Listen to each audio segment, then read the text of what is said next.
انت عندك علم ان الشارع العراقي هو واحد من اسوأ الاماكن بالعالم. بهذا الشارع ما راح تلقى بس التعبان وبس البطالة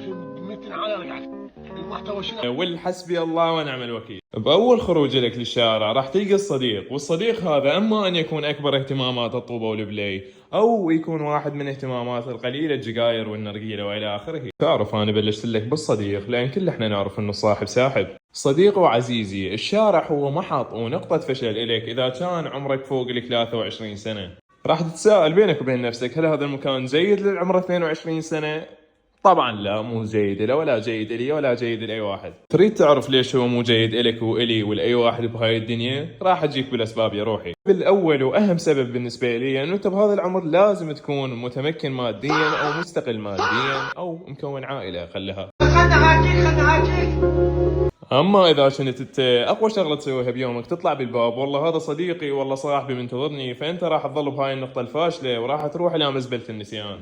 الشارع هو مكان جيد للطفل، ولكن لازم نراعي النقطه الاولى، وهي انه انت لازم تعرف اطفال الشارع بالبدايه. والصديق هذا اما ان يكون اكبر اهتماماته، الشيء هذا جيد للطفل لان اولا راح تبعد عن الاجهزه وراح تبعد عن الشاشات، راح تحسن مهاراته بالتواصل، واهمها انه تحسن صحته النفسيه. لأن أنت تعلم وأنا أعلم والله أعلم أن الدوبامين اللي يجيك من الجهاز مو نفس الدوبامين اللي يجيك لما يجيك صاحبك ويقول لك يلا مشينا خلينا نطلع.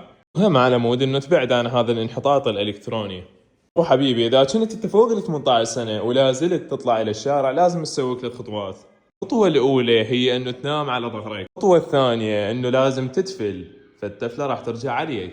بالخطوة الثالثة راح ترجع على الواقع مالتك والحقيقة، وراح تدرك انه انت جاي تضيع وقتك وعلى اشياء تافهة ما تستحق انه انت اصلا تكون بيها. نصيحتي لك حاول انه تقلل هذا الشيء، حبا بالجيران وحبا بنفسك وحبا بالوقت مالتك. يلا هاي خلصت بعيش نشوف. انت شكو، انا احب باباتي وباباتي يحبني وراح ابقي حق باباتي، انا ما غيره.